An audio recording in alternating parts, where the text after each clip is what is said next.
We all went and saw it. Did we all go together? We went together for this. We went together for funsies, friendship. I'll just start us off. I thought that this was awesome. I f***ing love Lee Cronin's The Mummy. I thought that this was really, really fun. So I did not remember that Lee Cronin of Lee Cronin's The Mummy was the guy who did Lee Cronin's Evil Dead Rise. What? So I had just forgotten who Lee Cronin was. Open up now. You don't look so good, Mom. Nothing a big old kiss from you won't fix. Because his name wasn't in the credits at the time. Oh, yeah, that's right. I remember thinking during watching Lee Cronin's The Mummy, by the end of it, this movie is more Evil Dead than the last Evil Dead movie. Of course, not remembering that he's the one who made the last Evil Dead movie. It is a little long. I think it's, what is it, 2:15? 2:15. Yeah. And I did not really feel that runtime. I could feel other people in the theater feeling the runtime, but I personally didn't feel the runtime. Are you pointing at her? I'm pointing at you. I did. I felt it too. I heard a lot of sighing from my right, and also this motion. That was, yeah. At the beginning of the third act, I was like, are we fucking... What's up to our sidekicks and henchfolk out there in the Mother Loving Geek Nation? Welcome back, or for the first time, to the longest running pop culture podcast of all time, Cult Pop Podcast Live, episode 171. Really wish we had come up with a different name than Cult Pop Podcast Live, like a better, like a catchier name, but we didn't. I think it pops. Is it Cult Pop Podcast? I think Cult Pop it's Podcast? I think that's pretty great. But hey, look, either way, if you're new here, this is a place where we talk about and celebrate all the things we love, like movies, comics, television, Evil Dead, Mummy, exorcisms, and all the other things that scratch that nerdy itch. Tonight, we're broadcasting to you live from Young Junk. Young Junk! Thank you, Noah. If you didn't know, that's a bomb-ass podcast studio space here in Philadelphia, Pennsylvania. It sure is. I'm JD of Johnny Destructo's Hero Complex, located at 4327 Main Street, Philadelphia, PA 19127. It's a rad-ass comic shop that caters to rad-ass folks just like you. So get on in there and empty your rad-ass pockets of your change, or I will hold you upside down and shake it out of you in order to survive in this terrible, terrible economy that we're in. Do people still have jingle money? No. It's fold money It's or, so rare. Or digital It money? is so rare, money, jingle money, or even flippy floppy money, that people come in and they're like, do you take cash? Yes, I take and cash. you say no, and you stop Is it? them. Yeah. What do you prefer, flippy floppy money? Flippy floppy money, the whippy dirty, sweaty flappy booby money. money, or the sake money. I've had people get into it. Oh, the boob money. and then plop it out. Dirty, sweaty, Dump it Dump out. it out. Yeah. dirty, sweaty boob money. Yeah. Okay. Or dirty, sweaty sake money. Okay. Anyway. Hi, I'm Alice of your other favorite podcast, Mummy money. Inside the Morgue. Yeah, Mummy Money. No, Inside the Morgue. I'm returning to reclaim my throne as the smartest person on this podcast. I swear I didn't write that. Yeah. No, I mean, you told me to. Yeah. I technically typed it. There was a but you lot told of me to. threats. Yeah. Matt was here last Look at those week. guns. I would not F with that. Matt was here last week and you were like, write this, I would bitch. not F with those Anyway. Gs. You would not F with those G's. I'm Noel of a physical media space on Instagram, a digital space that we celebrate physical media. You get it? It's irony. Ha ha ha. We also want to draw your attention to our producer, Noah. We're pointing Look at this way, Noah, 'cause but he's behind right in us. front Oh, of look you. at him. He's so happy. Right in front of you. Hey, Loves us. no, we have Oh, two never questions mind. for you. Who wants to give him ask the first question? If anyone that's watching or listening wants to know more about Young Junk HQ and the space and services, where can they inquire? Check us out online. Yeah. We've got a Yunk Junk Instagram. Oh. And if you type in Yunk Junk on YouTube, you can find us there as well. Are there any Fantastical. spaces in Young Junk, or is it one word? Young Junk. It's one word. Yeah, but they're both capitalized, both halves. YUNKJUNK. You got it. And Second also, question. Yeah. What makes a mummy a mummy? Yeah. Well, I would say what makes a mummy is kind of the wrapping and the spirit of the whole thing. Spirit. Because a living person can be a mummy as well. Mummy. The spirit of the Muscle whole mummy? thing. Muscle Mummy. Another new Instagram handle. So we have Trigger Mortis from Pink Jeez. Apocalypse. It's so good. Muscle mummy. Rainbow Reaper from my friend Joe Vazzari, who is a guest on Inside the Morgue, and now Mummy. Muscle Mummy. How come he has only been a guest on Inside the Morgue? Because we never Because he's invited a him here. coroner and he wanted to talk about coroner We stuff. talk about death shit all the time. Yeah, because of me. I can't have another death obsessed person on this podcast. I have to be the only one. Because you're super chill about it. I'm super. Anyway, tonight we're going to be talking about the new and surprisingly slimy horror film, Lee Cronin's The Mummy. Now, I thought it Slimy? was surprisingly slimy. It was so slimy. Slimy. Actually, in the morgue, we would call that skin slippage. If you think mummies, you think Dust. dry, husk. Mummification literally is desiccation, So which is I think dying. surprisingly slimy, not dusty, but slimy. We're going to let you know what we thought about this latest trip to the tomb. Oh, it's me. Remember, if you're here live, feel free to comment, like, subscribe, and hit that bell icon. Fucking If you're smooth. watching later, you can still all do all that fun stuff. Do it. Yeah, sure. We love a little back and forth anytime, day or night. Actually, maybe not at night. Well, you don't get the notifications. You're fine. It's true. Yeah, I'm just- fine. Bother them. Just roll with it. So pipe up in the chat. You can also send us emails to cultpopgo@gmail.com, and we'll address them here on the show like we would do right this second if anybody had done that. But they did not, so we Nope. will not. Nobody's got an email? No emails, Why? because they hate Aw. us. Hey. I love letters. Yeah. I We love don't have lots and letters? lots and lots and lots of letters. Which we don't have. Yeah. Womp, womp. Well, I mean, we might as well go to the next segment. Vicious Marshmallow is in the chat saying he only works for boob money. Since we don't have a letter segment, calling an audible, that's when you call a play on the field. You know that. Why are you He explaining to doesn't me? Point to me, because I don't know. We're connected. We're on the team Oh. together. We I know. thought it was because he was what gotta it's do the a writ- break. lady. Oh, hey Alice, what's poppin'? No. Oh, not yet. I wanted to ask you guys. Oh, not yet. Two trailers dropped today. Right? I thought you'd want to talk about this. Sure, we can I'm do that. super not chill about one of them. Yeah. One of them is Clayface, by James, written by Mike Flanagan, and directed by James Watkins. It's not only Mike Flanagan. I forget who the other writer is, but it's partly Mike Flanagan. It started as a Mike Flanagan Yes. script, and somebody came and helped rewrite. But I'm sorry to the other writer. I'm sure you're fantastic as that's the second DC movie this year, DCU Yeah. proper movie this year, and it's a horror movie. What well. did Body you guys, horror. what did you guys think of the trailer? Excellent I hated trailer. it. No, I loved it. I thought the trailer was fantastic. I thought it was dope too, but the first thing I thought of was it has one of your least favorite tropes. Oh, Melting faces. No, trailer tropes of a slowed down version of a pop song? Of a pop song. Oh. Yeah. I a was like, slow, spooky version of a pop song. yeah, What pop song was it it's again? really just like one piano note over and over again, and Yes. somebody My like love rolling. wrappings are falling Yeah, apart that does behind me. drive me a little bonkers. But that being said, Proceeded. the I love that trailer was really well put together. I'm excited. I thought that Clayface was a very interesting and surprising decision to make. Ballsy. Yeah, Wow. like I could understand if it was a HBO show a la Penguin, Mm-hmm. but this is a full ass movie going But into even- theaters. I'm so excited. Even that was a Hush is $300 million movie success. Mhm. Precipitated that as like a proof of concept. Yeah, This is just Mhm. Clayface. Hush is one of my favorite comic arcs. With Hush. spoiler, but who's Tom Reese Harris? British guy. Okay, like Clayface. I know who is that name. British face. I probably know that name because I've been obsessing over Clayface for Ah.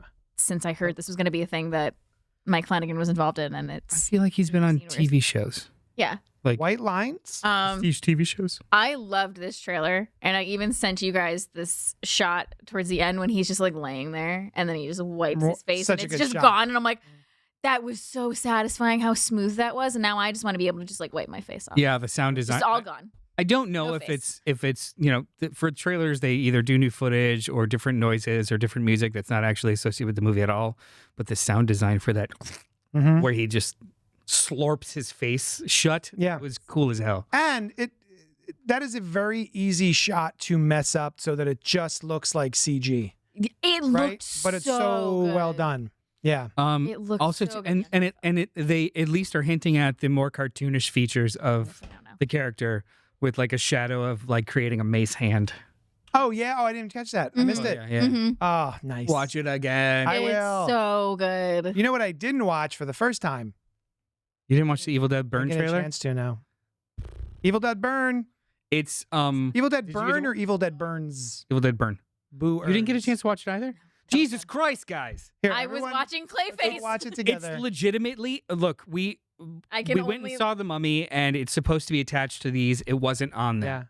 Yeah. If it was, it would be the best part of going to see The Mummy. Oh my gosh. It is a Okay. it is a single oneer of somebody trying to crawl through the house and shit's happening all around them Oh my God. and it just shows titles. It is so good. It's like a minute and 15 seconds of just perfect atmosphere. Damn it! Now I'm so stoked. It, I was stoked before, and I just didn't get a chance. Had I there known we doesn't- were going to be taking an audible, there doesn't need to. Inaudible. I think we're making an audible. Taking an audible. Also, if we were going to be borrowing audibles accounts, if we were going to be charging audibles yeah, to Do you have a Brainspace, medical card for that Audible that I you're do. about to take? I do. It's a fantastic trailer. I have a and bad back. Vicious Marshmallow in the chat. Yes, the Coyote versus Acme trailer also dropped today, Oh. and that was absolutely fantastic Really? too. Yeah, So for anyone who doesn't know, Coyote versus Acme was a I movie. hyperfixated too hard on Clayface. you was it- killed it. You It killed was a movie that was made, completed, and then scrapped, a la Batgirl. But now, I guess a deal has been made and it's coming out. Yeah, another company bought the distribution rights and they're co-distributing Oh, it with fun. Warner Brothers or whatever. But yeah, it's Will Forte plays a injury attorney who is representing Coyote in class action lawsuit against Acme Fantastic. because they make all these terrible products. Oh my And God. That's pretty fun. John That's Cena is that's the so good. either the head lawyer or the head of Acme and is the villain. Okay, yeah. But it Sure. it looks absolutely wonderful. Yeah. Yeah. Is it like Who Framed Roger Rabbit? Where it's like No, part animated. well, part- yes. Like Yeah. live More like people that- interacting yes. with Yeah. cartoons. Yeah. Yeah, nice. It was very good. That Looks sounds very, very, very good. Oh, nice. I'm very excited. I Yeah. wish I had watched either of these two trailers. It's just But the one for Clayface was great. Also, the so good. poster is nice. Oh, just with the bleh, sketchy- bleh. Yeah. That's the yeah. Sound. We're in for some fun stuff this Excellent. this summer fall. melty But body speaking of some parts. fun stuff, Mhm. what's been popping for you guys this week? Oh, Hey, for me, I'll tell you what it was. It was popping. DTF St. Louis. What? Making sure I'm saying St. Louis. I always want to say Louis. Season 1 from HBO Max. The Louis. Rotten Tomatoes is an 89%. Louisville. Audience has it at a 69%. A love triangle between three adults experiencing middle-aged malaise that leads to one of them ending up dead. I don't like Malays on my sandwiches. No, he really doesn't. He's Doesn't. just really grossed out by dollops much- of malaise. Yeah, it's sloppy sandwiches or wet sandwiches with too much Malays. So DTF St. Louis has Jason Bateman, one of my faves, as well as the other gentleman, David David Harbour. Harbour. David Harbour from Stranger Things and from Black Widow and all that stuff. And Linda Cardellini, another favorite of mine. So Caroline. I had no idea what the show was about. All I saw was up on the HBO Max blippity bloppity bloop, and I went, "Oh, I'll blippity blop bloop that." Yeah. And so I did, Bloop it. and we watched it, and we watched the first episode, and was immediately hooked by how it ends. And then we finished up the entire season. Just I want to say last night or the night before. Finally finished it up, and I don't know how to recommend this show. I think that the entire experience of watching DTF St. Louis was charming, surprising, lovely, and heartwarming.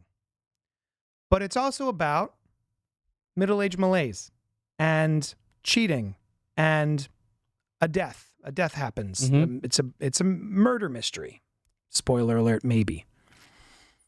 It ended up being dead. Ends up being dead, but yeah, it's a murder mystery. And so Richard Jenkins comes in and his partner are trying to solve the murder.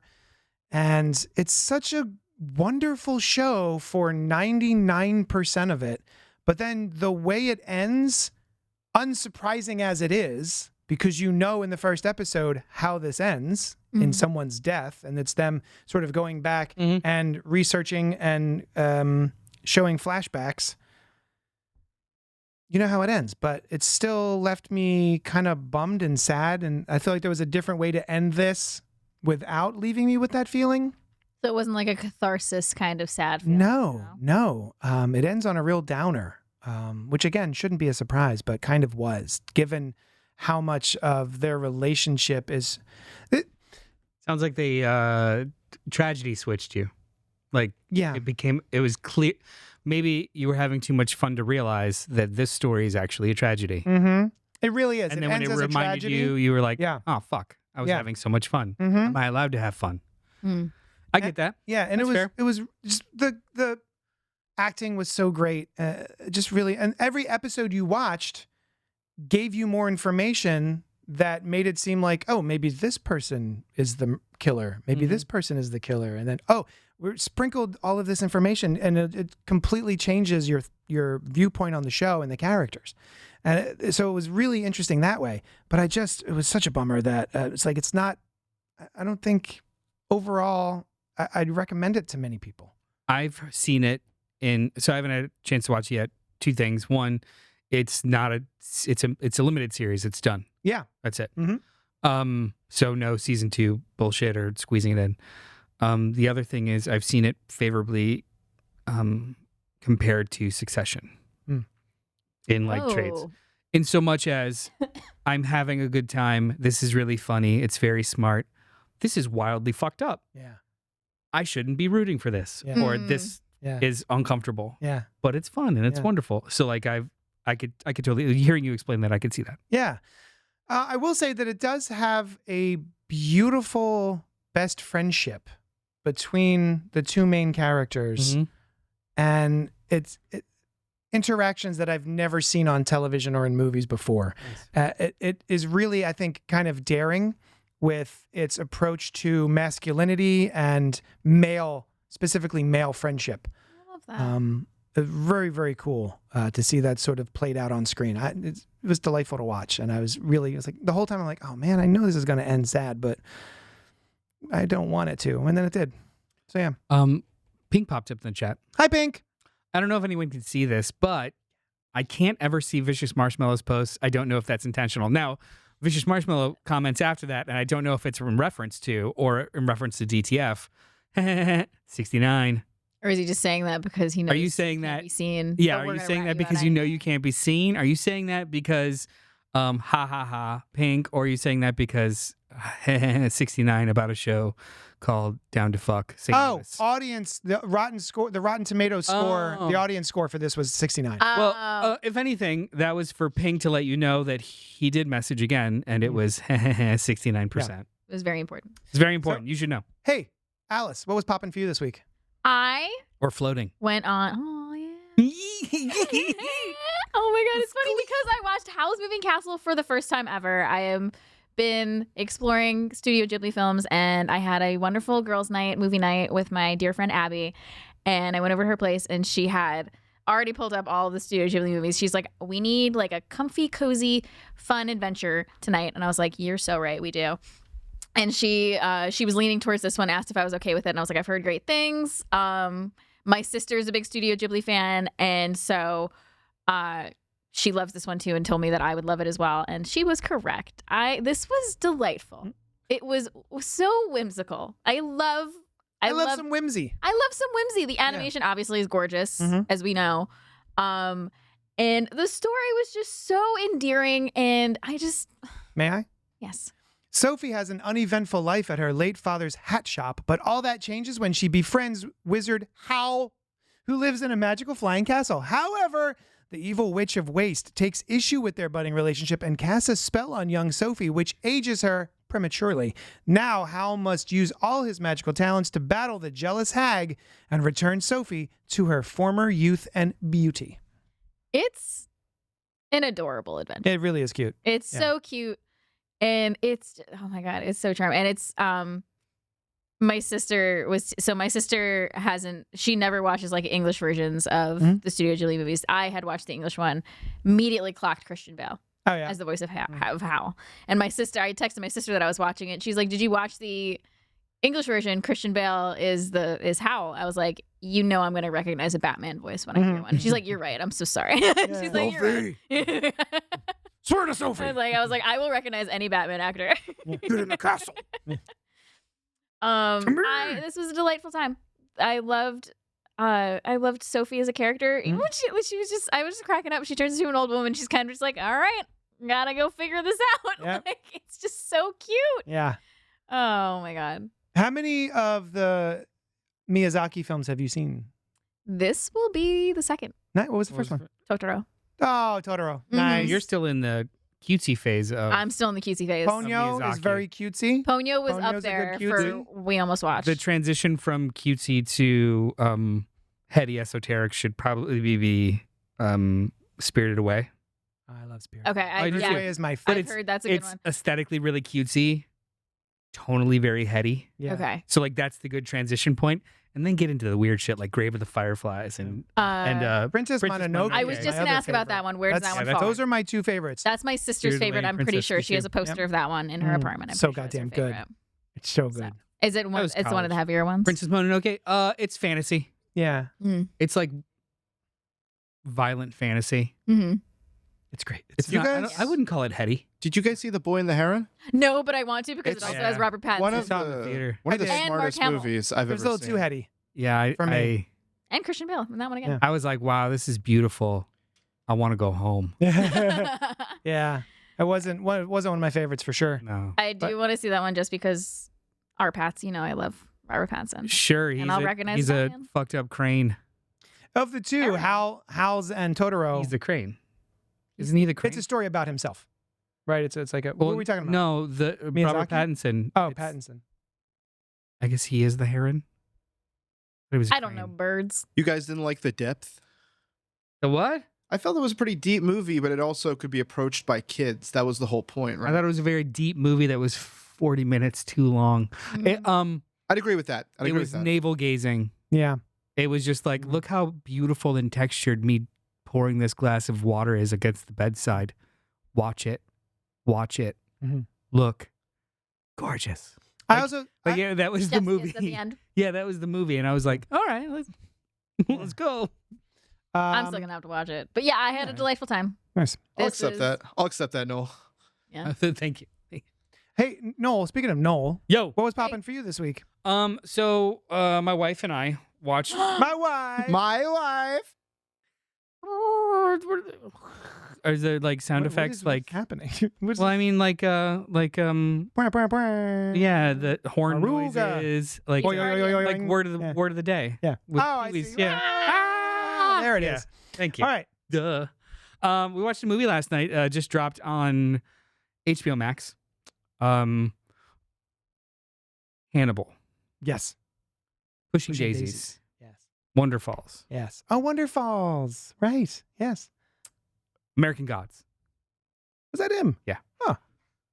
Dust Bunny, 2025, written and directed by Brian Fuller, the showrunner and creator of all those shows I just talked about. This is his feature film debut. It is about 10-year-old Aurora asks a hitman to kill the monster she believes ate her family that lives under her bed. To protect her, he'll need to battle an onslaught of other assassins while accepting the fact that some monsters may be real. This is a weird... Rotten Tomato score, 86%. Audience score, 82%. Very high. Yeah. This was Leon the Professional, Yep. but by Roald Dahl, Mm-hmm. Okay. if he was French. Wow. Have you seen the That's trailer? a I watched. lot of- I watched the first 20 minutes. There's no characters that speak to each other for 28 minutes. I actually paused Mhm. to see when somebody Yeah. she knocks on his door. That's the first time two characters are talking Yeah. to each other. That aren't Except, the yeah. parents. Besides the parents, but yeah. Well, they have like 4 lines. Yeah. That's it. There's nothing under your bed. You're fine. Go to sleep, and that's Yeah. it. That's it. And then the rest of it's just like music and her walking around and stuff. The Roald Dahl thing is intriguing me. Yeah, it's That's a great elevator pitch for what I watched. yeah. Yeah. Forgive. I'm gonna do this twice tonight, but I'm actually like I put my thoughts on my letterbox. Heck yeah. I was gonna say at this point we have a Noel's Letterboxd Yeah. review section. Hell yeah. Leon by way of Terry Gilliam and Roald Dahl Yep. from the creator of Hannibal Pushing. Blah, blah, blah. It's a shaggy and often nonsensical movie that rides very high on vibes. But those vibes are so chill and engaging that it's kind of worth the ride. The first 28 minutes are largely dialogue free, which allows you to settle into the weird little world in which this little girl hires a hitman across the hall to kill a monster under her bed. That's kind of all you need to know. If that sounds like fun, watch it. That sounds like fun. I'm gonna watch it. I will not tell you. I will not tell you what is in somebody's head, what's not in somebody's head, Yeah. what is real, what isn't real. Just know that it is not a movie that's supposed to make sense other than feelings. Okay. Like I fell asleep. But That's to what be you were fair, feeling. I did have an edible. You took an So, audible? I took an audible edible. Yeah. And I was also listening to Audible. you know what it made me think of? It made me think of, and I don't remember the name of the director. City of Lost Children. Yes. It's just a very. It felt very foreign. It felt like a very French I the whole time thought that they actually are in France. Yeah. At the very, very, very, very end of the movie, there's a license plate that says New York. I was like, oh, this is even more elevated really? and crazy and kind of colorful and weird. It was cute. The very, very beginning where I think the credits are happening, and then you're following this little dust mote as it's just floating through the air, and then just becoming bigger and bigger as it increases in size with the other dust motes, and then becomes a little dust bunny under the bed. It's a very cool opening shot. It's a I love that. It's And a it's really like ears wild, twitch. fun movie. Yeah. We had a good time, and a lot of people show up. Sigourney Weaver shows up. Yep. David Dastmalchian shows up. I like that guy. Just it was a really sweet, fucked up, colorful movie. Action. Sweet. There's action. Fucked up. Well, it is. It's like colorful. a whimsical my new children's Hinge movie, bio. but it's rated R, where they kind of together cut up a body because they have to. Yeah. Like it's a very weird movie. I think it was really interesting. I am actually surprised it had such a high Rotten Tomato score, and I was like, Me too. let me go look and see. Is it just like 6 reviews? Like, no, it's like 90 something. So like this was in the festival circuit. People really did get to it, but it didn't. I guess it didn't have a very wide release because it just like it came out last year, small, and then showed up on HBO Max. You know, I think one of the big draws for me for Brian Fuller, besides the visuals, which is a big component of what he does, is I think the characters and the way they talk to each other is very charming. And so I didn't have that to sort of grasp onto as I was watching the first 20 minutes of this because there's no dialogue. So that I think kind of pulls me out a little bit where I'm there for like the charm and the whimsy of Love the some whimsy. characters and the way they interact with each other. It shows so up. without that, I was just kind of like, It shows up. Okay. You were 5 minutes away. yeah, nice. It shows All right. up hard. It's one of those ones that I was like, oh, I'll get back to this at some other point, and then I put something else on. It's good. I think I went back to Ranma 1/2 because I was like, I'm too high for this. I'm going to watch Ranma because it's delightful. Yeah, I would recommend it. It's very weird and fun in a good way. Oh, very cool. Yeah. Awesome. Awesome. Yeah, I do like Brian Fuller. Does he have anything coming down the pike? Is he working on any other shows? He was doing that Friday the 13th show, but he got fired from that, I think. Oh, come on. Although I think that would be a weird. I'd be curious to see what that would even be like. Yeah, he's got a Dumping him out. Brian Fuller's he's got a weird like trajectory, like career trajectory because Yeah. like he has helped start and then left or unceremoniously bounced from shows. Multiple shows. Yeah. Yeah. Mhm. So it's so I don't know. I mean, your guess is as good as mine. This was his first movie though, and I would watch another one just Yeah. based off this. Yeah. Nice. That's good to hear. All right. That is what was popping for us this week. Now we're going to move on to the main meat of the show. Lee The Cronin's. sloppy. You said slimy. stringy- Slimy. It is every visceral, Adjective? every word that elicits any kind of viscosity, whether Wet s- puppets. Yeah. There's no puppets. There's no puppets. Maybe, But there's a lot of wet. There was some puppets. There's a lot of wet. There's a lot of wet. Anyway. Lee Cronin's The Mummy. We're going to talk about it without spoilers for a little while. We'll give you our basic thoughts because we are basic bitches. And then eventually we'll get into spoilers, but we'll let you know when that happens. Lee Cronin's The Mummy 2026, written and directed by Lee Cronin. Starring Wait, what? Jack Rayner. Wait, that'd be really funny if somebody put somebody else's name Yeah. in the title. It's like directed by Tim Burton. Like, Lee Cronin. Calamaway. Thank you. May Calamaway Calamaway. and Leah Costa. Leia Calamaway. Costa. The young daughter of a journalist disappears into the desert without a trace. 8 years later, the broken family is shocked when she's returned to them. However, what should be a joyful reunion soon turns into a living nightmare as she starts to transform into something truly horrifying. Rotten Tomatoes has it at a 47%, Popcorn 75%, Metacritic 46, Cinema Score C+. Oof. Now, That's, I'm sorry. A live update. It's 45%. I was just going to say, I checked right before we recorded and 47's too high. I don't want Oofa to say it. doofa. Call it on his shit. 154 reviews. For Let's see anyone if who Matt doesn't Monagle know, Lee Cronin is the gentleman who directed the most recent Evil Dead sequel, Evil Dead Rise, with the cheese grater. Famously. How did you guys like Evil Dead Rise? Oh my God. Oh my God. Oh my God. I really liked it. Okay, cool. Go on. That's it. No, that's all I got now. Damn it. Love it. I love practical effects and spooky shit. Yeah. It was all over it. I It's grated into my brain. Hey-o. you saw it in the theaters, right? Or did you see it didn't. afterwards? Oh. Saw it afterwards. Oh. Yeah. We saw it in theaters. You and I, yes, Were we together? probably. Aw. There's nobody else I would go see Evil Dead Rise with. I don't think Sushan was interested. Must have been me. When did that Actually, come out? I think I might have gone alone. Oh, maybe I went alone. I think we might have gone alone. Two lonely, salty Oh, boys. You were touching it. I just felt like Oh. Together. completing the chain. Yeah. What did you think of it? Evil Dead? Evil Dead Rise. Evil Dead Rise. First time I saw it, I was a little underwhelmed. Same. There was a couple of like big choices I didn't really like, but I didn't dismiss it because it was a really tight movie. Mhm. Like it's 95 minutes. It's Really. it's very propulsive, and it's competent. Sounds like a diss. It's not. It's just like it was a solid movie, Yeah. but I didn't enjoy it nearly as much as the 2013 Evil Dead. That had like a nasty streak that still escalated into a good for her. This was just Yeah. a nasty streak. Yeah. And I wasn't 13 Evil Dead is really good. I wasn't sure my if favorite. that's what I wanted out of Evil Dead. It was just Yeah. like, okay, it's got the tropes of an Evil Dead movie and it's cool. It's fine. I recently, before we went and saw The Mummy, Lee Cronin's The Mummy. Lee Cronin's The Mummy. Okay, Sorry, yeah, yeah. before we went and Directed saw by- Lee Cronin's The Mummy, Yeah. written and directed by Lee Cronin. I'm not sure if you know that. Who also wrote and directed Evil Dead Rise. I had been meaning to sit down and rewatch it again Yeah. because it left me a little cold. Yeah. I liked it a lot better the second time. Oh, that's great. A lot. I still have the same exact big fucking issue with that movie, but it's really solid. It's a solid flick. It's got more good than bad in it. I'm glad he's not doing the next one. I like the idea of a new Yeah. young director for every Evil Dead movie. I think Yeah. that's a cool thing that they're doing. Yeah. And seeing the Evil Dead Burn trailer is awesome. I believe when we were talking about it the other day, it was like something like it's all pizza. All the Evil Dead movies, Oh, Are yeah. pizza. We're So talking even about the Ready worst- or Not.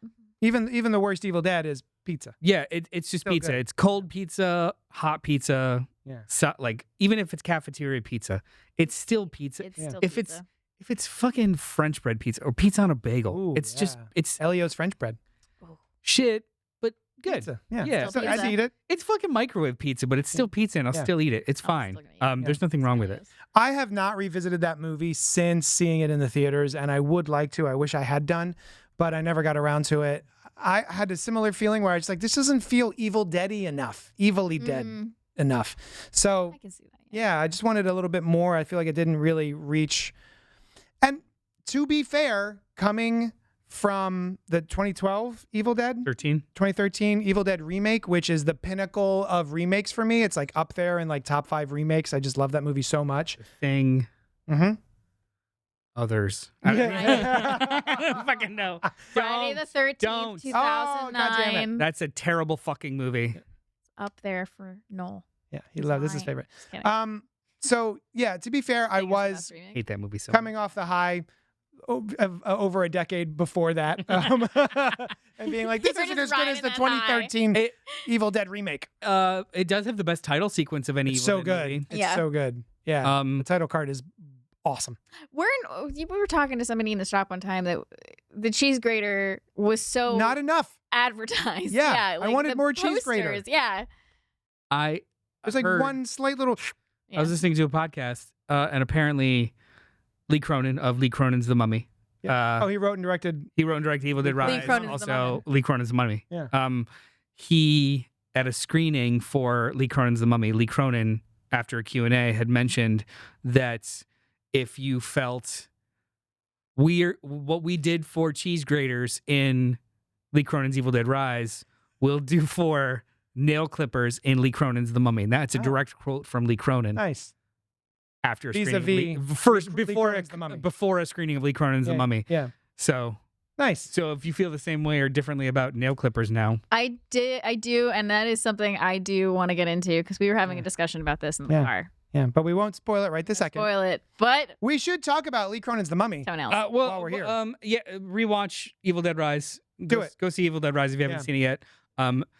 Evil Dead Rise is a very, very pretty movie. Yes. this is a very pretty movie, but I think Evil Dead Rise is aesthetically a much more complete, very pretty movie. There's a couple of like screenshots in that movie where you could pause it and be like, how the fuck did they do that? Yeah. Like her in the elevator being completely twisted and contorted, crawling up the ceiling, doing her scream. Like there's a lot of like sci-fi, almost sci-fi horror elements to Evil Dead Rise that I didn't recognize as impressive as they were until after the fact. So Nice. it's a good set. Oh man, I'm excited to go revisit it. Yeah. Because like I said, all the Evil Deads are worth my time. Yeah, there's not a bad one. Pizza. There's not one that I'll put on and be like, oh man, I wish I wasn't watching this right now. So Lee Cronin's The Mummy. We all went and saw it. Did we all go together? We went together for this. We went together Yeah, for I was there. funsies, friendship. And I'll just start us off. I thought that this was awesome. I fucking love Lee Cronin's The Mummy. I thought that this was really, really fun. Maybe fun's not the right word. Yeah, it's fun. It's fun. It felt like, okay, so I did not remember that Lee Cronin of Lee Cronin's The Mummy was the guy who did Lee Cronin's Evil Dead Rise. What? So I had just forgotten who Lee Cronin was. Because his name wasn't in the credits at Right. the time. Oh yeah, Yeah. that's right. So I remember thinking during watching Lee Cronin's The Mummy, oh my God, by the end of it, this movie is more Evil Dead than the last Evil Dead movie. Of course, not remembering that he's the one who made the last Evil Dead movie. So I think that it is a little long. I think it's, what is it, 2:15? Yeah. It 2:15. is- Yeah. And I did not really feel that runtime. I could feel other people in the theater feeling the runtime, but I personally didn't feel the runtime. Are you pointing at her? I'm pointing at you. I did. I felt it too. I heard a lot of sighing Yeah. from my right, Yeah. and also this motion. That was yeah. At the beginning of Yeah. the third act, I was Yeah, like, it's "Are like- we fucking?" Mm-hmm. Because like I do it every time because the trailers are either going to be 25 minutes or 10. I don't Yeah. fucking know. So I know run times usually.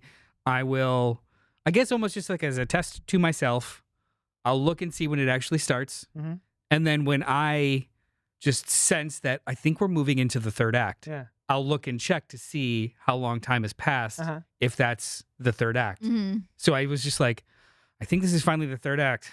Yeah, no, it's 9:12. That Yeah. tracks. Okay, let's Yeah. go. Um, Let's get to this. So I could feel that energy. Oh yeah. But I myself, I was steeped into it. I think that the time that we're allowed to hang out with this family is important to my personal reaction when the violence starts escalating.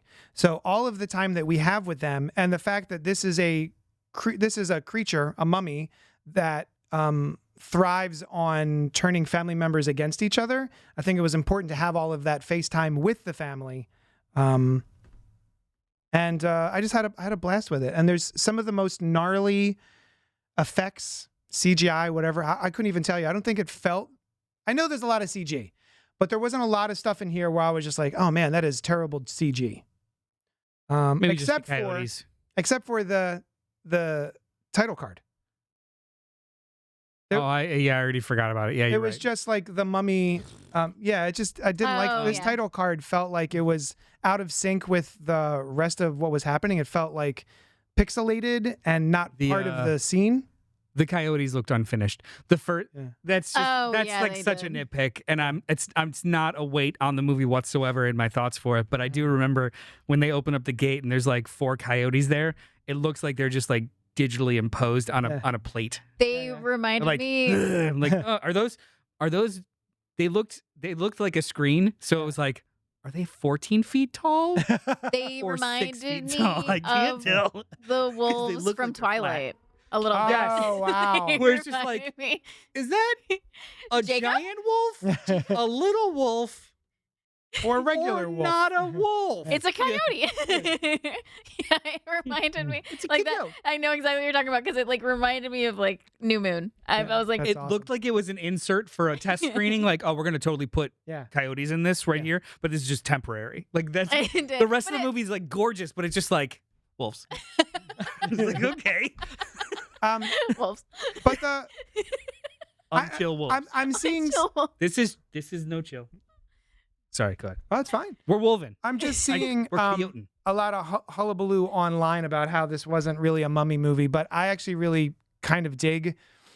This feels to me like, in the same way that they've been rejiggering some of the Universal monsters, the Invisible Man was a very different take on the Invisible Man. And it was like this tech suit and all this sort of stuff. So this feels like that to me, which is like this mummy creature, demon, whatever it is able to infect hosts. And they're trapped inside these hosts. And that's how we get what we get here, which is more akin to, say, The Exorcist. Yeah. You took the thing I was gonna say. Sorry. I like it's Stop honestly doing that. calling it not a mummy or a mummy movie is splitting hairs. I don't think it's a mummy movie. It's not a subversion of mummy movies. It's just not a mummy movie, which is fine. It doesn't have to be. I have problems with the movie that have nothing to do with if they categorized the evil correctly. The evil You know what I correct. mean? Yeah. Yeah. I think there's enough in this to make it a mummy movie. The fact that this is it a spoil? No, we've seen the trailer. The fact that this girl is in a sarcophagi and they are using ancient scripts to wrap up a corpse or a person in to mummify them and keep this thing. There's no mummification. That's the part. Pretty mummified when they bring her out.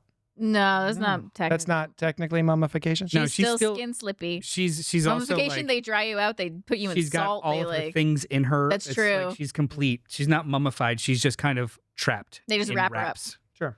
Whatever. But again, I don't think that that's when people come at you with that as their biggest problem with the movie. It's a little moot.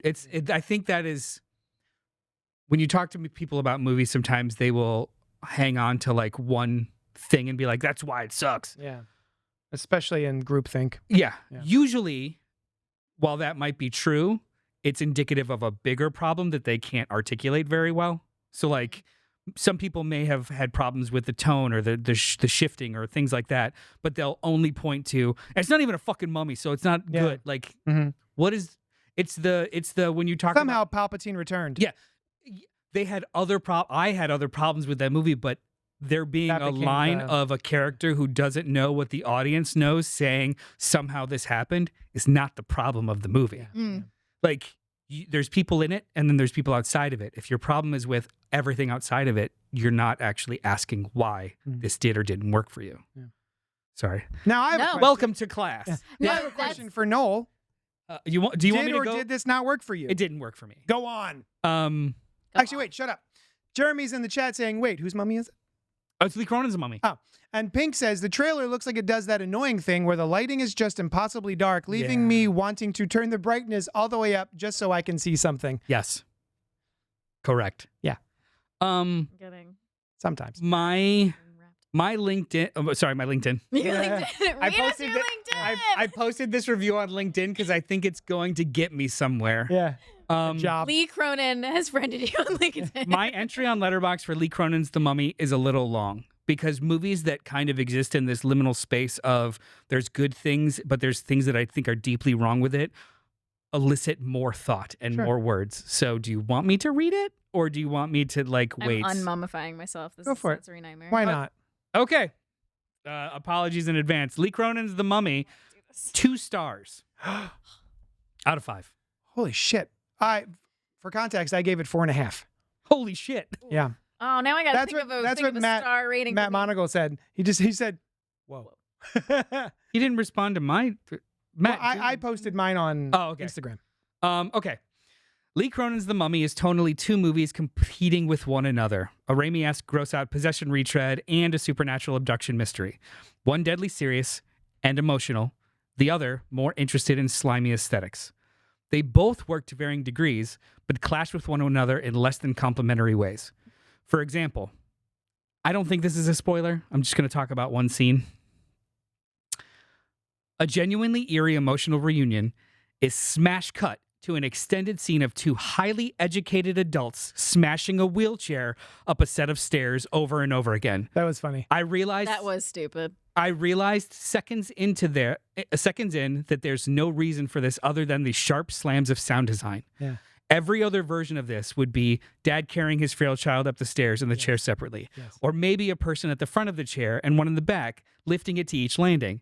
But by the time that thought leaves me, it cuts to the father carrying the child to the bed, rendering the entire set of events moot. Why was this sequence there at all? To service the story or just cheap pitches of noise? For laughs? If so, what a way to undercut the emotional weight of anything before it. Why am I thinking of this scene so much?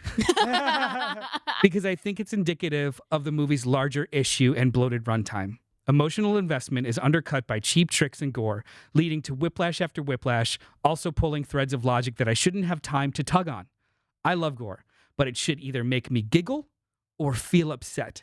This just made me either admire the effort of the production or cringe at the excess, not feel the events of the movie. It's a very pretty movie, and May Calamui is fantastic. She's my favorite part of the movie. Oh, yeah.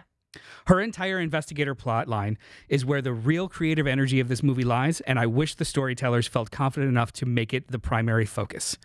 Why did they ever even leave Cairo after finding her?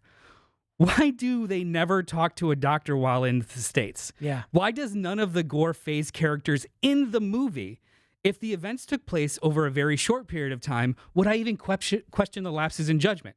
For most of the movie to work, you have to accept that legitimately everyone in this movie is stupid, and that's not fun.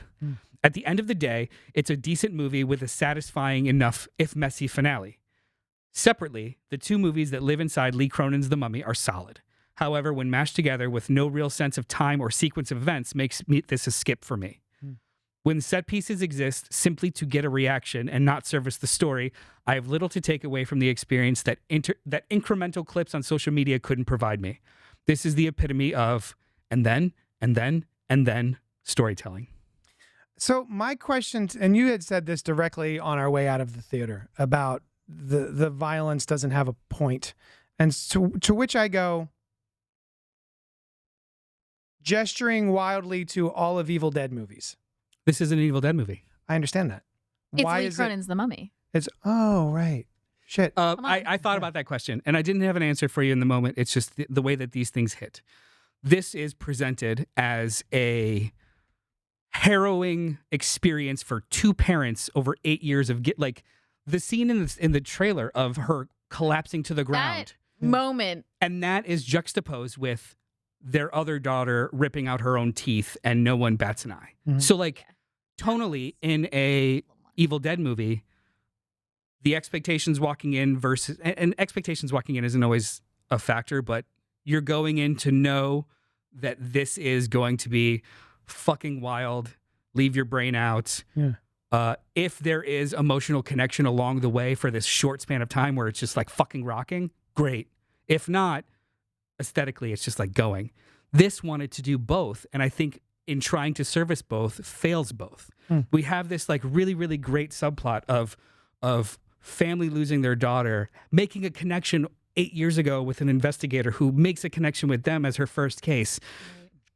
It turns into this almost Seven-esque journey through Cairo and the cultures in Cairo and how this farm in the middle of the nowhere, blah, blah, blah, blah, blah, blah, blah. Sorry. That was like fascinating. And then the monster stuff felt like it was in a different movie that didn't want to follow that thread. And so much time spent or lapsed between all of it. I had time to think about in the runtime, but then also the time in the movie. I had time to think about why. I shouldn't have to think about I almost shouldn't have the time to think, I wonder what she was like on the plane. Do you know what I mean? Right. The movie is kind of forcing me into that when I think almost even a better version of this movie, I don't like that, I'm sorry. I think I would have even felt different if they never went home to Albuquerque. Right. Yeah. If this all took place over the course of like a week because the doctors actually wanted to keep her and they are trying to reach her while there, and then that investigation is happening in real time. But now we're thinking of like, so the investigator travels to do that thing at the end with, well, that doesn't make sense. Yeah. I mean, how much time has passed? Yeah. Wait, that was just the funeral. Was she on the plane the whole time? What's happened?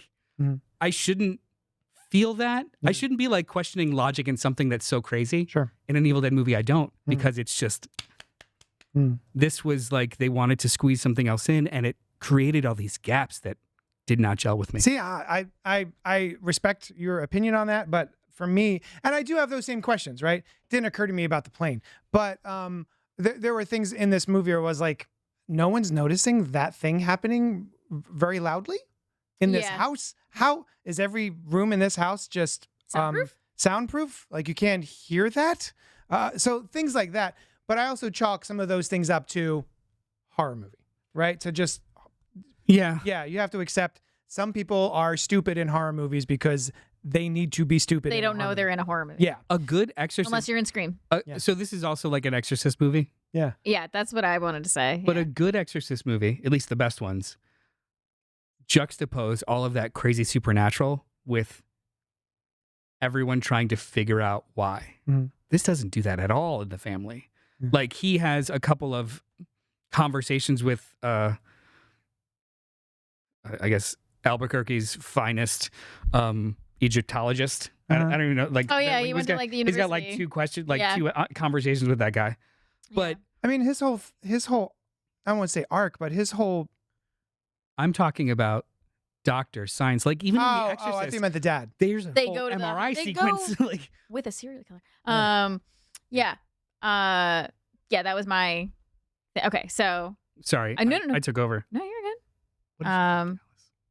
I liked it more than you. Yeah. But I liked it less than you. Somewhere in the middle. Mhm. I know I'm very biased when there's really good practical effects. Oh, it's awesome. And these were making me squirm, and Yeah. I was like, yes. I was like, yeah, I I was like did- there, and I'm like, No, they were Yeah. great. The squirmy goopy and giggles. gross, Yeah. and like, Mhm. oh, gnarly. So I feel And like you and I that's looked at each skewing- other multiple times, being like, Mhm. Yeah. It did feel long to me. Huh. It felt a little long to me. And I agree. I was like, this is an Exorcist movie.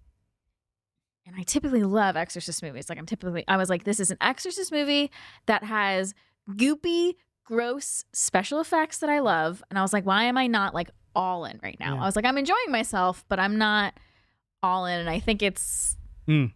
the in little an thing. unchill way. Yeah. Yeah. I was You're like you were Normal you were, arms. You're chill about it. I was like, Yeah. Like this is fun. I'm Wasn't chill. I'm this? being chill about it. Yeah.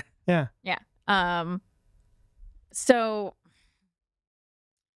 yeah, and like you were spending your time thinking about why they're on the plane. I was spending time thinking about the thing that you said other people think when they don't know what's wrong with the movie. I was like, the mummy's not the monster, because they made her a mummy, but it's a demon, so this is an exorcism. Is this a mummy movie, or is this more But then- exorcist than mummy? And then I was like, but I don't know enough about. I know a little bit about mummification in the process, but I was like, Yeah, like what's and the I was sitting there definition of a thinking, I'm mummy? like, what's the definition of a mummy? Like, is this a mummy or an exorcism? And like, it's kind of both. There's a And there's there's a sarcophagus, there's demon, a not the tomb. mummy. Like, because in the mummy, it's the person that they made, like the Brendan Fraser's mummy, the 1999 mummy. The monster is the person who was mummified, Yeah. Mhm. comes back from the dead. So that's the mummy. Yeah. Because of a This because isn't of a like curse the of something victims are else. the mummy. So I'm like, Yeah. okay, it's the mummy, kind of. I don't think it's That's But what I she loved wasn't- about it. That's yeah. one of the elements that I liked, is that whereas I felt like They're Going to Kill You felt like a bunch of things just ripped from other movies whole cloth and didn't feel original to me. This feels to me like we are taking elements from a bunch of different mythos and we're kind of mixing them together to create something that feels a little bit different, a little bit fresh. And it worked for me. I like the personally. idea of Yeah. that, but it didn't work for me. I don't. Yeah. Because I Didn't get me there. I liked the Yeah. idea. I was- genuinely. It I'm not going to give it a star rating. I'm going to give it arms. two solid movies Yeah. smashed together Yeah. inorganically. Oh, and I wanted to say, I was most locked in whenever we were with the investigator. Right? I was most locked. She Well, was cool. investigator, and then anytime there was creepy contortionist stuff happening, I was like, yes. So the not mummy of it all did not bother me really until It the didn't third bother act. me either, but I had the time to think about it. Well, no, That's it didn't. what I was It bothered me saying. eventually. It didn't bother me until the third act. Mhm. They Can we go into spoilers? Oh, spoilers! Yeah, let's. I 100% we say run the gamut. go see Lee Cronin's The Mummy in the theaters right now. I They're think like, man, if you're a horror fan, and you have to pick for something else this weekend, this is a great streamer. I don't think it's a good sit.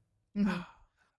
I think it's a wonderful we need to practical get into spoilers effects. because I want to talk about my I forgot I had this. I just saw myself on the camera, and Would I'm you like, recommend it? Would you recommend somebody going to the theaters or? We're in spoilers now. Would I recommend it? It depends on the person. It Yeah, depends on the sure. person. If there are special effects, practical effects, nut like me, I'm gonna be like, watch this. It's so gross, Mhm. Yeah. for sure. Mhm. Yeah. I think if you're an Evil Dead fan, you could Mhm. do worse to go see it. Mm. All right. Spoilers, go. Who's got something?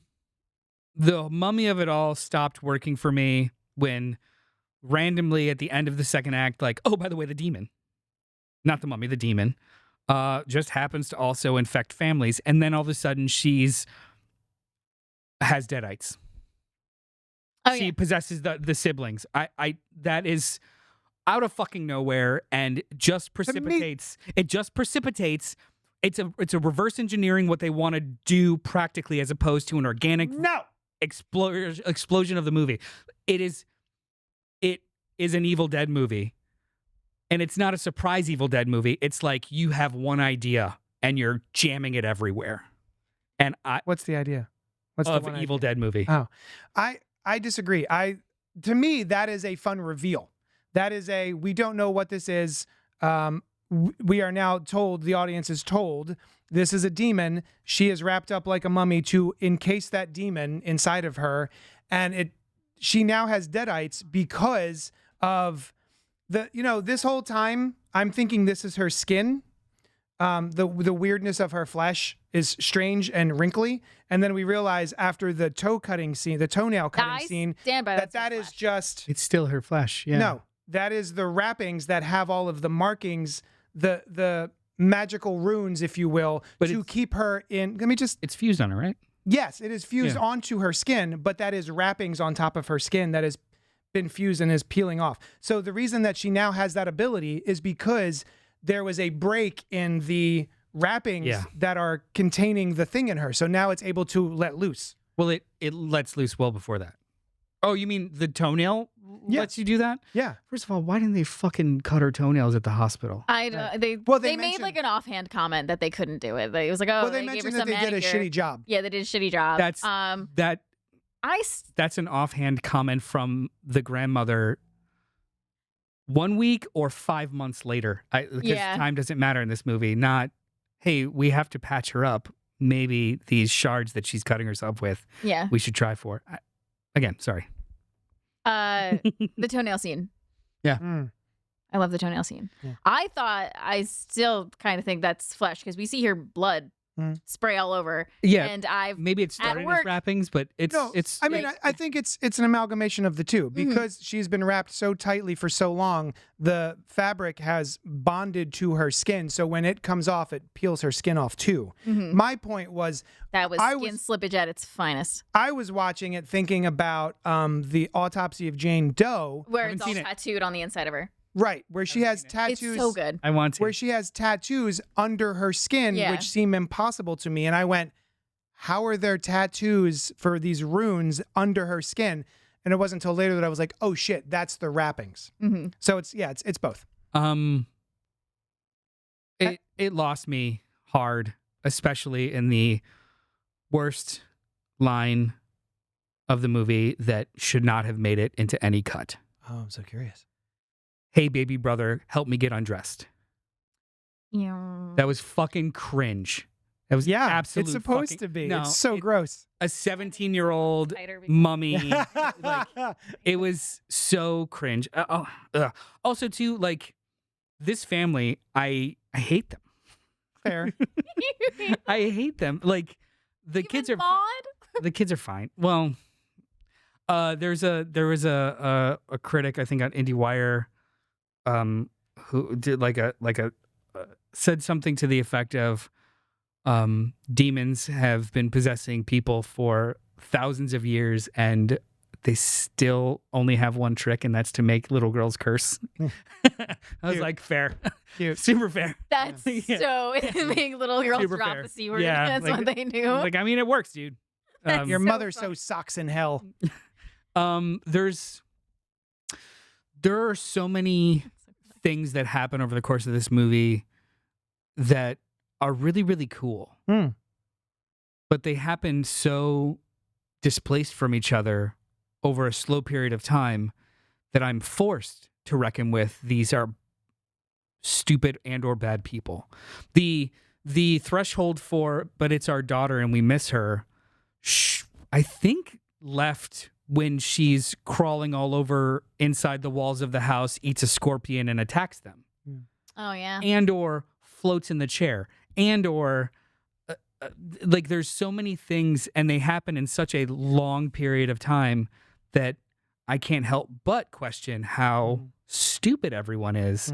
And that ruins immersion for me. It makes all of these really great sequences, and they are really great sequences, lose all narrative weight because it's just and then it's like a 10-year-old telling me what happened in a movie as opposed to me experiencing a movie.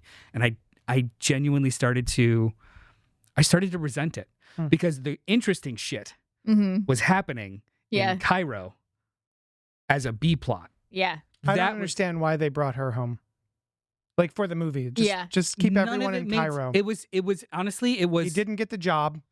They stayed in Cairo. Well, actually, hold on. Fucking the fact that their daughter goes missing and they're about to leave to go back to America because he has a job. He got hired for a job. York, right? He gets a job. And then she disappears and they still go back to America. Maybe there is no way I would leave the country without my daughter. Maybe years later, maybe they are not allowed to stay. I don't know. What do you mean they're back in Albuquerque? There's unfortunately a lot of stories of like children getting kidnapped and then that's one of like it's Madeline McCann's the first one that's coming to mind. It's a tragic story, but get kidnapped on vacation and then of all the narrative things that I have a problem with, that's probably the least because they do like an 8-year jump. Yeah, because it's an 8-year jump. It wasn't like next week. Like back home. That is the only time they tell you how much time is spent. There was something else I was going to say, but it's just dumb characters, which is usually forgivable in horror movies. But we spend so much time. The movie spends so much time trying to ingratiate us to this family unit. But then they keep presenting me with situations where they act so poorly that I'm like, I guess I want them to win. And the sacrifice at the end feels unearned. I was emotional during the sacrifice. Especially because it's reversed. Which I loved. I went into this movie thinking from the trailer, I thought I clocked it. I thought nihilistic. We've got it's the demon, the mummy's going to win at the end. It's got this little girl. There's no way she's coming back from whatever she is in this trailer. And so the fact that we actually get a pleasant ending. That's great. I was like, oh, shit. I'm talking about the dad and the witch mom. Yeah. See, I thought it was the nurse mom, let's fuck this bitch up and let her die in prison. Yeah. And that was like, yes. You broke my family unit. My husband had to sacrifice the rest of his future with us. At the very least, you're not going to breathe anymore. Yeah. But then when they roll him in, it's a cool reveal. But then I think, they put him on a plane? Yeah, right? Like they just bring the trunk again, on the plane. It was like why are we ever in Albuquerque? Yeah. It's like they wanted to make a haunted house Evil Dead movie, had this cool idea for an investigation of not really a mummy, jam the two together, and it's like... Yeah. I was going to say, so I also disagree. I felt like, why is everybody so dumb in this movie? But again, I was like, horror movie logic. They don't know they're in a horror movie. And for me, it was mild. I don't want to say excuse because it still bothered me a little bit. So the mom is a nurse. That's established from the beginning. And she doesn't want her daughter away from her. So she's like, we're keeping her here, even though the dad wants to go and get help elsewhere or send her somewhere. And then, so the mom's in her, and also the mom's mom ends up dying in a tragic way. That was gruesome. Yeah. And, but then she asks to eat her out as a demon. Like, what the fuck? But,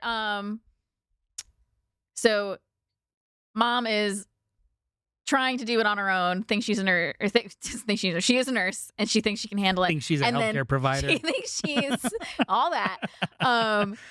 But the dad then gets so, no pun intended, actually pun intended, wrapped up Hey. in trying to figure out what the wrappings mean. Yeah. That he's not paying. He's like in the basement for half of this movie, so he's not paying attention to a lot of the shit that's going on. Mom thinks she can handle it on her own, but then is also kind of just locking her away and avoiding it, dealing with her own shit. So that was kind of my trying to make sense of it. Like, okay, this is why they haven't gone to the doctor. This is why they're trying to handle it at home. Dad's distracted trying to solve this supernatural mystery. Mom doesn't think it's supernatural, thinks she can handle it, but I chalked it up to the trauma that the family is not okay yeah. from losing a small child for 8 years. That they were just either tamping it down. I was kind of amazed they were still together 8 years later, especially since, you can kind of feel that the mom would be blaming him, despite the fact that like it was an ongoing problem that just hit its apex while he was watching her. Yeah. And Like, they the have fact- that argument. Yeah. I love that they touched on that. Mm. But the fact that they have a fence, like they're in a gated fenced community or like, hotel, Backyard. whatever, backyard. The apartment. So yeah, no, I like that they touched on that, but I just felt that they were all traumatized and maybe not Oh, for sure. as equipped to handle the situation as maybe they may have otherwise been. Oh, can I talk about my neck? Yeah, Explain it That after was you. such a gnarly part. I agree that it should have been there, but I don't think it was effective at all. They have a conversation an hour and a half into the movie, but when you revisit them 8 years later, they do that. Like the movie does work to kind of like create this coalesced unit, and they are with each other. Like that felt shoehorned in instead of boiling. Really? Yes. I have Oh, another man. question. Yes. We talked about this. How long did it take you to realize she was clicking her teeth in Morse code? Oh, that was actually one of the best surprises of the movie. Yeah. I love that. realize it. I didn't was catch it. waiting She for knew it. Dad to notice. Every time she's clicking her teeth, she kept trying to turn toward Dad, and it looked like, oh, she's being weird and contortionist. And I'm like, no, she's trying. I was getting angry at that point. I was like, when are they gonna freaking notice that it's Morse code? And then they finally did. I didn't I was notice. I didn't notice, but you know what I did notice? He never fucking tries to talk back to her. That's what I noticed. That's this movie in a nutshell. Cool fucking ideas. Dumb logic. Like, why doesn't he try to keep communicating with her? He got a first name. Cool. And never tries to talk to her Yeah. to find out more or say he loves her or tell me something else. Like, nope. Kayla. That's it. Layla, sorry. And that's We like, don't know Morse This code. movie is a bag of great ideas that just aren't logically connected Mm. in a satisfying way for me. If you just want like aesthetically pleasing, slappy gore and fun things, great. But as soon as it wants to be something more meaningful, it loses me because I don't think it hits those marks. There's a couple of shots in this movie that are fucking beautiful. They do that. A split diopter This all the split time. diopter. It's a bit overused, I think. Yeah. A bit. Yeah. Yeah. It's like every other scene was like, whoop. A lot of mouths. A lot Yeah. of close-ups of It- mouths. Although I did like that, yeah. a lot of close-ups. There's a sequence in the second act where a young boy in Cairo, and then in the background you see the plane crash. I was like, Beautiful shot. that is so fucking cool. Yeah. Stay here. Show me this.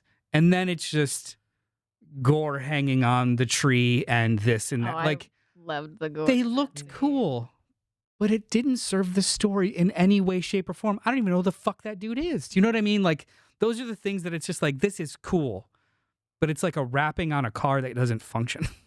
I'll Rapping on a mummy. Hey. I'll never clock the. It's a horror movie with gore that doesn't serve the story, It doesn't. but I don't understand that. None of the gore in Evil Dead serves the story. It does. It like the gore in Evil Dead heightens the tension over and over in escalation. This just starts with out of place in a normal world, shit happening and people not reacting to it in any kind of like realistic way. The trappings of this world is supposed to be realistic. Yeah. Heightened, weird, crazy Evil Dead shit happens within it, Yeah. and then we don't really But address most it of that in is the all movie. happening in the house at the end. And the That's characters, when it gets the most. it happens Evil throughout Dead-y. the whole movie. the weird. She's literally crawling like a spider throughout the walls of the house halfway through the movie. Well, she's running around, but yeah, there's room in there for. And then she eats a scorpion, and then she vomits an obscene amount of green shit that they don't clean up. They do clean it up. What is that thing on the floor that constantly keeps degrading? That is after it's that is the ectoplasm. That's the spooky ectoplasm that is left after they clean it up.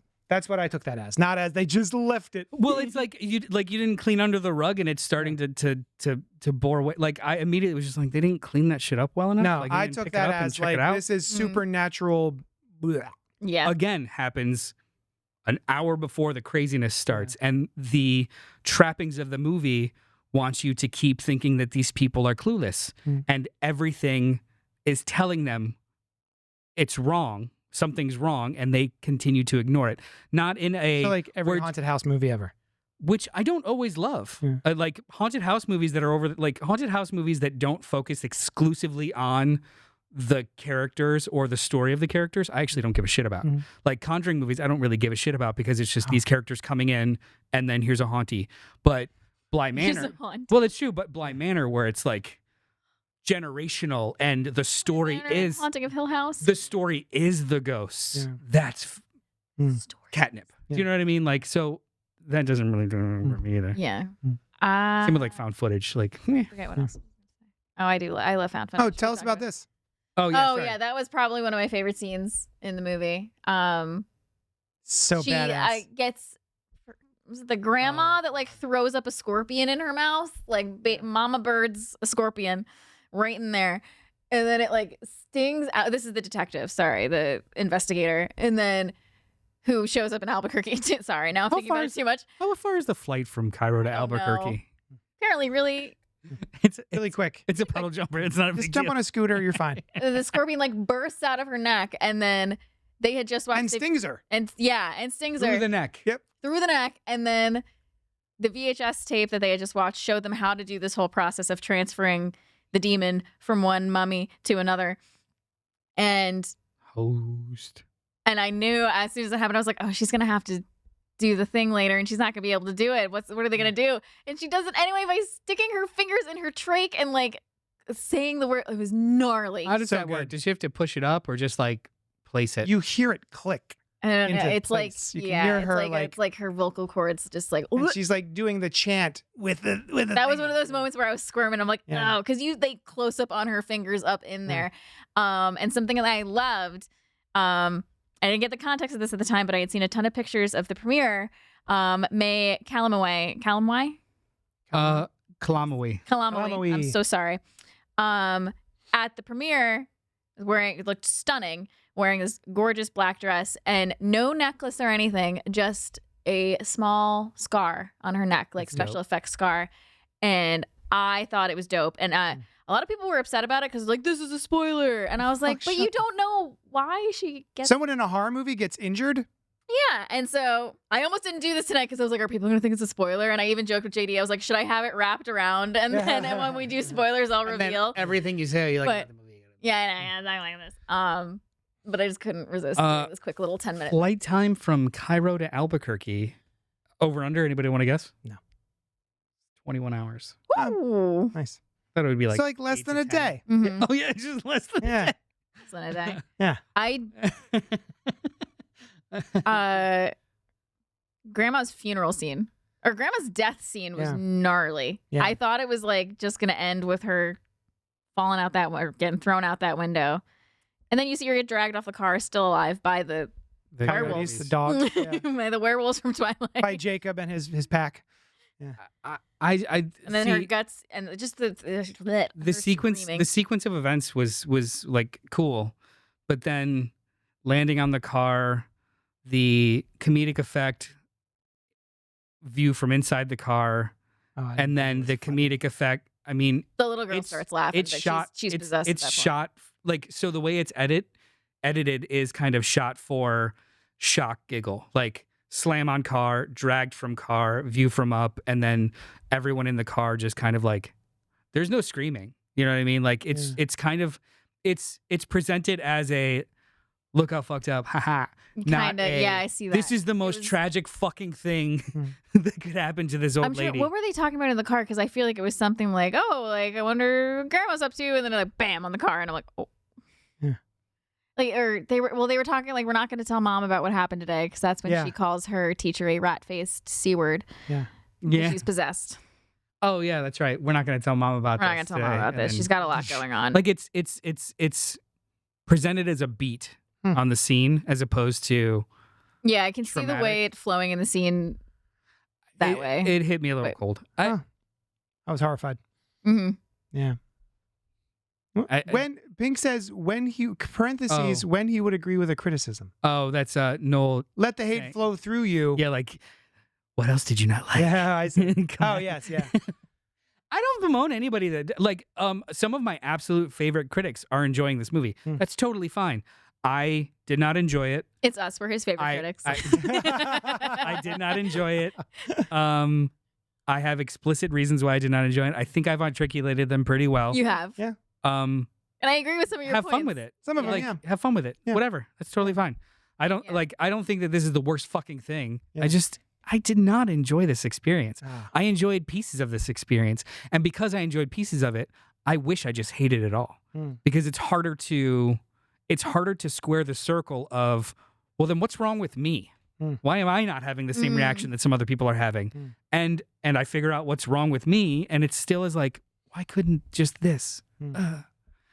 I'm not excited about the next Lee Cronin joint. Yeah. I am. I love this. This is going to be up there for like one of my favorite horror movies of the year. Especially, you were know if talking it'll be about that it high. feeling like two movies that don't feel like they're, stitched together. And I feel like I was just like, oh my God, it's like an Evil Dead movie with like a fun mystery behind it. I'm in. I love this. So I was really having a blast the whole time. But they happen across the world from each other over the course of 2.5 hours or 7 months, 8 months. Yeah. Again, I don't really care. I do. I need like, a timestamp. No. I don't need a timestamp. I need to understand the passage of time in order to be invested the way that the movie wants me to invest. Yeah. That is just a function of this. If I ignore it, I won't have that problem. But the movie sets up specific things that have to do with passage of time and doesn't tell me. So it's like, Aw. what's going on? Jeremy says, y'all are my favorite and only critics. Stop sucking up, Jeremy. He just loves how we criticize him. What do you think of his hair? Oh, it's so nice. He has such big, flowy, curly hair. Say It's very- something mean. Oh. I can't think of anything mean. God, you're the worst. Aw. Say something mean. He's a really nice guy. I don't think- say anything. I say mean things to him in person. I'll say something mean to you, Jeremy. I think you don't have all the best T-shirts. You only have some of the best Yeah. T-shirts. Oh, I He have does all the have best so So many fuck good off. t-shirts. Yeah. I have all the best t-shirts. Yeah. Today he was, Yeah, I think it was yeah. today. Yeah. Today he was Yeah, I have wearing better a, t-shirts. a Punisher t-shirt that says, let's cosplay masculinity. It's so All good. right, that's pretty good. Yeah. All right. I was gonna say one more thing. Movie, Go, say one movie more related, thing. and I already forget because we were insulting Jeremy. I'm sorry. That's on me. Oh. Yeah, cry about it, bitch. You were saying. I don't even fucking know anymore. You were saying you hated this movie and it should No, die in a no, No, fire. no. I had a was good gonna time. say it's not. I don't think it's gonna be up on one of my favorites of the year. I will enjoy it, and I will recommend to other people who enjoy goopy, gross special effects just to see. Like I've already told Jess of Inside the Morgue, Yeah. a fantastic podcast you should all listen to. It's accurate. That she needs to watch it because I just want to see how she feels about all the grossness of it. Awesome. Yeah, I still think my favorite horror movie of the year so far is the. Oh my god! Now it's Undertone. No, No, it's good. Undertone. No, I still haven't seen that. it's fine. That came out this. You know what? I've been having bad 28 luck. years later. Bone Temple, Oh, that was fun. right? That was an fun. early release this year. I think I like this more. What? Yeah. That I I think I did. I hard disagree with I think I did. Hard disagree. you. We'll fight about it. Horror movies. This. Yeah, I'll this- win. Horror movies. God damn it, it's true. So, Mummy, Faces of Death, They Will Kill You, Ready or Not. Oh wait, Ready or Not 2 is up there. And I saw Dangerous Animals. That came out this year. I also saw Dangerous Oh Animals. shit! I want to see that. It was Cool. good. It was cool. Yeah. I'm I already liked it a lot. getting. That's gonna be. one of my- I guess I think Ready or Not is my favorite. Nice. Oh, Not They actually, Will- They Will Kill You. I is was gonna probably say my I favorite. would have thought you liked They Will Kill You more. I mean, there's only 4. Yeah. But of This the is ones in my I've top seen- 4. Yeah, all right. Top 3. All right, we did it. We did it. We did it. We did a thing. What's next week? Next week we are going Here, I'll let to. you. I just swiped your No, movie. it's totally fine. I steal all We your are going to talk. Get on. I hear it's a blast. We're going to talk about Super Mario, the real Super Mario Brothers movie from 1993. It's a blast. Super Mario. Is it called just Mario Bros? Oh no, Super Mario Bros. Duh. Buckle up and hang on tight. The discovery of a parallel universe launches you into an adventure of a lifetime. Mario and Luigi, two wacky plumbers, undertake a daring quest to save the princess in Dino Hatton, a hidden world where the inhabitants evolved from dinosaurs. Mario, Bob Hoskins from Who Framed Roger Rabbit, and Luigi, John Leguizamo, not Italian, From the Spawn. Not Italian. face deadly challenges from a diabolical lizard king, Dennis Hopper from Hoosiers, and From the Hoosiers. must battle giant reptilian Goombas, outwit misfit thugs, and undermine a sinister scheme to take over the world. Blast off for this nonstop excitement with Super Mario Brothers live action thrill ride that dazzled moviegoers fucking everywhere. It's a blast, said It the Washington did Post. dazzle move. When did this come Eye-popping out? You know what? special effects. This ain't no game. I love iPad. It's a live action effects. ride. Wow. Yeah, so Mario's in the zeitgeist, and it's been in our zeitgeist in our I hearts have for never seen 30 this. years.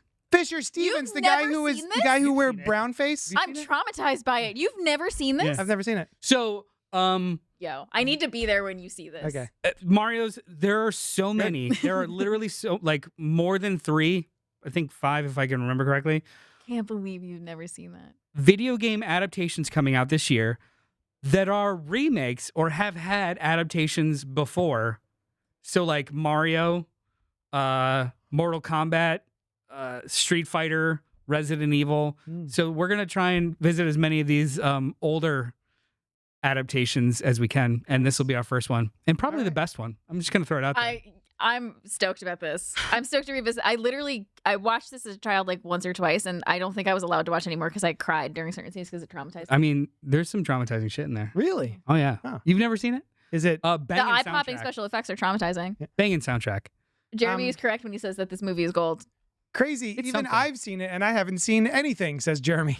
Yeah, I mean, if you are interested in 2 plumbers falling into an alternate universe where dinosaurs evolved into humans from just like monkeys, whatever. And Trump as an allegory, you're in. This is it. This is the movie. Pink says, I've never seen it because I've always been the snob I am today. Aw, God bless you. stay the way and you we are, love you Pink. for it. Rip it. Watch it with us. Yeah. Yeah. So we're gonna talk about that next week. What did I call it? Retro. Replay through. Yes. Yeah. All right. I'm not Join sure. us next Wednesday at 8 o'clock for our live stream discussion about Super Mario Bros. And we will talk at you later. Thank you so much for hanging out with us. Bye. CultPOP.